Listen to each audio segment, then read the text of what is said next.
Hi అండి, ఎలా ఉన్నారు అందరూ? Welcome to the Mounika Simha vlogs. ఈరోజు వీడియో వచ్చేసి ఇక్కడ నేను ఫలూడా ప్రిపేర్ చేశానండి. ఏ విధంగా ప్రిపేర్ చేసేసాను అనేది చూపిస్తాను. చాలా టేస్టీగా ఉంది. కాకపోతే ఏంటంటే బయట మనం తీసుకునే ఫలూడా అనేది ఐస్ క్రీమ్ కానీ ఇవన్నీ యాడ్ చేసి ఇస్తూ ఉంటారు కదా, అలా కాకుండా ఓన్లీ సేమియా పాలు ఇవి మాత్రమే ఉన్నాయన్నమాట. ముందుగా ఈ ఫలూడా ప్రిపేర్ చేసుకోవడానికి నేను వచ్చేసి 1 లీటర్ వరకు పాలు తీసుకున్నాను. అలాగే ఒక 200 ml వరకు వాటర్ ఒక గిన్నెలోకి ముందుగా వాటర్ యాడ్ చేసుకొని తర్వాతకి పాలు యాడ్ చేసేసుకొని ఈ పాలని బాగా మరిగించుకోవాలి.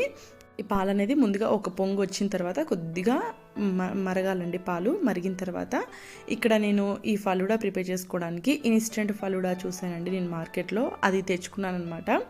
అంటే టేస్ట్ పరంగా బాగుంది, కానీ నాకెందుకో బయట తిన్నంత అంత టేస్ట్ అనేది అనిపించలేదు. ఐస్ క్రీమ్ కానీ ఇవన్నీ యాడ్ చేస్తూ ఉంటారు కదా, అలా అనిపించలేదు అనమాట. మెయిన్ ఏంటంటే ప్యాకెట్ కట్ చేసిన తర్వాత లోపల వచ్చేసి సేమియా అండ్ కస్టర్డ్ పౌడర్తో మిక్స్ చేసిన షుగర్ లాంటిది, అంటే చక్రీని ఐస్ క్రీమ్లో యూస్ చేస్తారు కదండి, స్వీట్ ఎక్కువ ఉంటుంది అనమాట షుగర్ కంటే. ఇది చక్రీని అంటారు దీన్ని.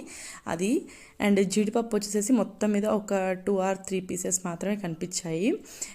అలాగే సబ్జా సీడ్స్, అదే వాటర్లో వేస్తే వైట్ కలర్లో వస్తాయి కదా, సబ్జా సీడ్స్ అనేవి ఉన్నాయి, అంతే ఉన్నాయి ఇందులో. మనం ఇది ఎలా ప్రిపేర్ చేసుకోవాలనేది ప్యాకెట్ వెనకాలనే ఉంటుందండి. నేను తీసుకున్న క్వాంటిటీకి వచ్చేసి 1 లీటర్ పాలు అలాగే 200 ml వచ్చేసి వాటర్ యాడ్ చేసుకోవాలి. నేను సేమ్ అదే ప్రాసెస్లో ప్రిపేర్ చేశాను అనమాట. పాలు మరిగే టైంలో నేను ఇది యాడ్ చేసేసి సేమియా ఉడికేంత వరకు మరిగించుకోవాలండి. పాలు వచ్చేసి సేమియా ఉడికితే సరిపోతుంది అనమాట. మరీ ఎక్కువ థిక్నెస్ అనేది రానవసరం లేదు. కాకపోతే ఏంటంటే సేమియా ఉడికేలోపు ఇందులో కస్టర్డ్ పౌడర్ ఉంటుంది కదా, దానివల్ల పాలు అనేది బాగా థిక్గా అయిపోతాయి అనమాట. టేస్ట్ పరంగా మాత్రం చాలా బాగుందండి. కాకపోతే మనం బయట తినే ఫలూడా టేస్ట్ అయితే అనిపించలేదన్నమాట. ఫలూడా అంటే నేను ఫస్ట్ టైం వచ్చేసి హైదరాబాద్లో తిన్నాను. చాలా టేస్టీగా ఉంది, కానీ ఇక్కడ మా దగ్గర వచ్చేసి అంత టేస్ట్ అనిపించలేదండి నాకు. మనము ఈ మిక్సింగ్ యాడ్ చేసుకున్న తర్వాత ఒక పొంగు రానిచ్చి కొంచెం ఒక 2 minutes అలా కలుపుతూ హైలో ఉంచేసేసి ఇంకా స్లిమ్లో ఉంచితే బాగా మరిగిపోతాయి అనమాట. ఇక్కడ నాకు మరిగిన తర్వాత స్టవ్ ఆఫ్ చేసేసి ఇక్కడ చల్లారిన తర్వాత చూపిస్తున్నాను నేను. ఇవి వచ్చేసి సపరేట్ గిన్నెలోకి తీసేసుకొని ఫ్రిడ్జ్లో పెట్టుకోవాలి. ఫ్రిడ్జ్లో మినిమం 6 to 8 hours అన్ని ఫ్రిడ్జ్లో ఉంచుకోవాలి. అలా అయితేనే దీని టేస్ట్ అనేది మనకు తెలుస్తుంది అనమాట.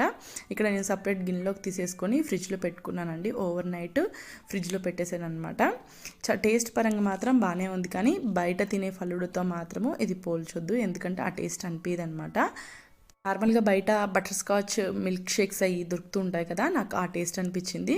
నేను ఇక్కడ తీసుకుంది కూడా బటర్ స్కాచ్ ఫ్లేవర్ అనమాట. నాకు బటర్ స్కాచ్ మిల్క్ షేక్ తాగుతున్న ఫ్లేవర్ అనిపించింది ఇక్కడ మామూలుగా ఈ ఫలూడా కాకుండా మనం బయట దొరికే విధంగానే ఇంట్లో ఏ విధంగా ప్రిపేర్ చేసుకోవచ్చు అనేది నెక్స్ట్ వీడియోలో చూపిస్తానండి. అది కూడా చాలా ఈజీని, ఎక్కువ ప్రాసెస్ అనేది ఉండదు. మనం ఇది ప్రిపేర్ చేసే టైంలో అది కూడా ప్రిపేర్ చేసుకోవచ్చు అనమాట. అది నెక్స్ట్ వీడియోలో చూపిస్తాను. అలాగే నా వీడియో ఎలా అనిపించింది అనేది కామెంట్ సెక్షన్లో కామెంట్ చేయండి. Thank you very much watching.